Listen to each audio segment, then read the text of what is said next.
Good morning, I'm Rod Kelly, and I welcome you to the City of Lakeway's 2020 Veterans Day program. Due to the COVID virus, we were unable to hold our normal ceremony at the Lake Travis High School Performing Arts Center. I'm standing here in front of the Spirit of Freedom Monument in the Lakeway Heritage Park, and I will introduce you to our Veterans Day video that we're providing for your viewing.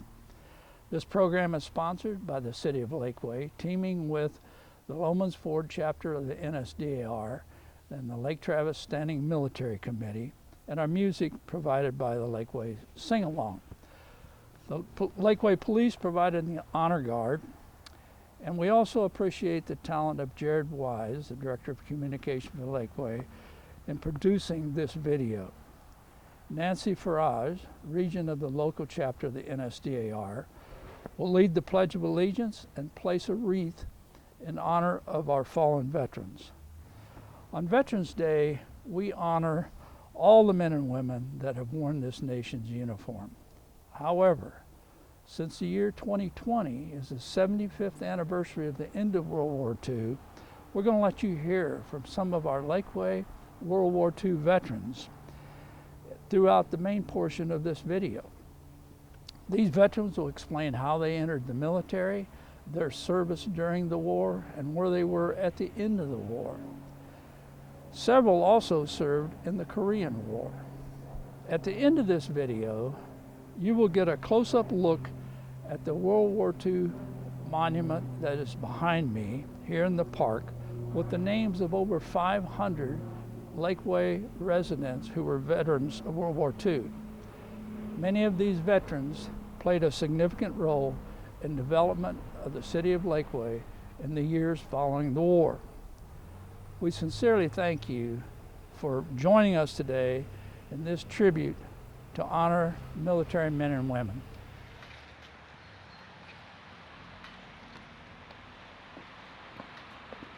Ready? Turn. Ready? Go. Ladies and gentlemen, please rise for the singing of the national anthem.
I pledge allegiance to the flag of the United States of America and to the republic for which it stands, one nation, under God, indivisible, with liberty and justice for all.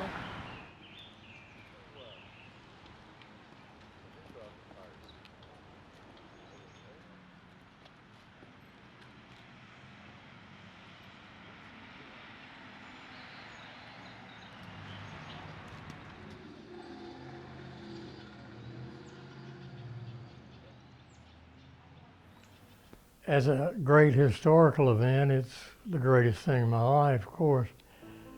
And there were about 16 million, I believe, Americans who served in World War II in the military services and the maritime services. I was a youngster then. I was about, I guess, 17. Well, so I was in high school, and at 17 years old, and it was getting ready to graduate, and I didn't want to get drafted, So I enlisted in the Navy. I was in college at the time, at the University of Illinois. I had a year and a half in, and I turned 18 years old, and then I was drafted. And I selected the Navy.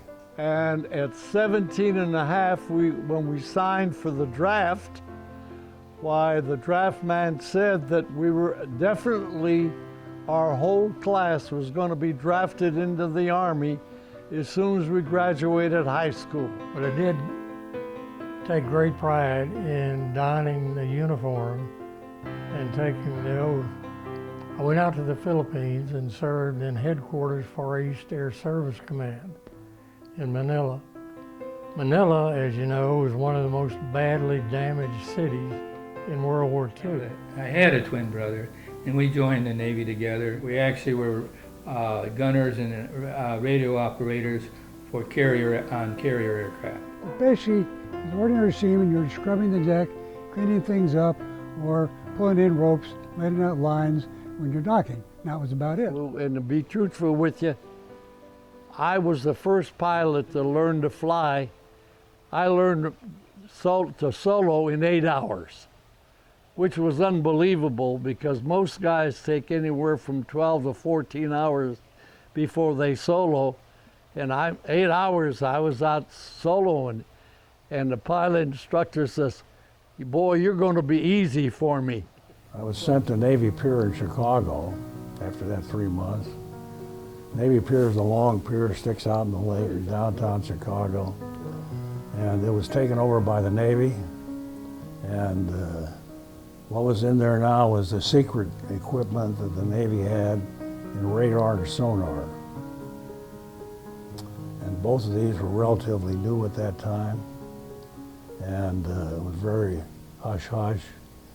We went through 9 months of intensive training on the theory of these machines, how they work. The thing that struck me was how competent the Navy training was. Remember, one of the teachers there was the inventor of FM radio. He'd been, they had him there as a teacher. So we had some pretty high-class training. The Bermuda Triangle lost 5 planes. Well, that was a group that was training at the same time we were. In fact, that particular flight was a makeup flight for those pilots, and some of those pilots had been in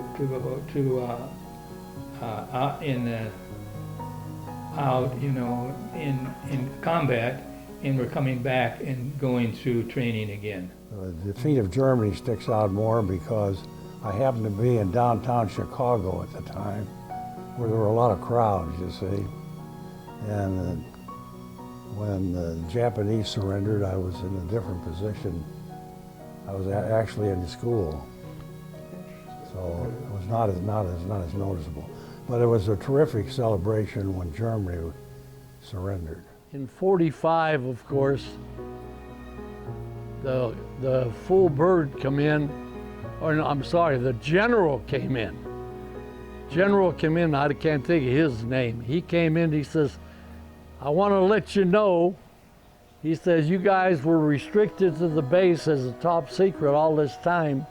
He says, "Finally," he says, the secrecy of the mission is gone. You can get off base if you want to and go anywhere you want to go." And we're all saying, "Wait a minute, why, all of a sudden, what is all of this?" And he says, "Well, I just want to let you know," he says, "that we dropped the bomb over Japan. However, I just wanted to let you know that if that mission was aborted or didn't make it or canceled or for any reason," he says, "you were next in line. You were going to be flying that same mission that they were." And we all, whoa, wait a minute, we didn't know all of that. Yes, there was a lot of relief among everyone, yeah. I was recalled back to active duty during the Korean War. I was assigned as an instructor pilot. During that time, I got married. I ended up with a couple of kids. and I was a baseball player. From there, temporary duty over to Korea, flying B-26s on night road reconnaissance and wrecking. It was a little scary because there was no GPS or anything like that at that time, so you just had to rely on your eyesight. And I'll tell you, there are a lot of mountains in North Korea. The technology is far, far advanced and has in many ways improved the ability of soldiers to function and to survive. Some of the best history of World War II is still being written. And I gave the Nimitz Museum, I think, probably a couple hundred books on World War II, which I'd read over the years. One of the best, of course, was Churchill's memoirs of World War II and Eisenhower's memoirs.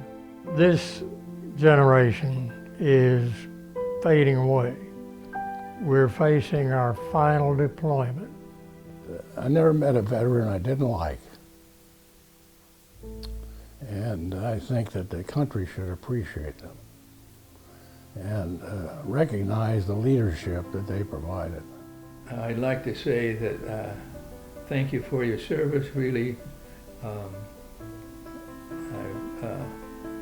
I think I was very fortunate to get good training, but not having to go in combat. Yes, we all appreciate your service to the country, and whether it was in combat or not, you still had a mission and your accomplishment. So good for you guys, and it's been my pleasure to be part of that group. This generation is passing on, and Veterans Day more and more should recognize those who came on behind after. The newer generations of warriors and war veterans are some of the finest the country has ever produced. To be truthful with you, let's face it, that was my adult life. I said, but I enjoyed every bit of it, and I would be more than glad, if it was even possible, to do it again. I would do it all over again. Present arms.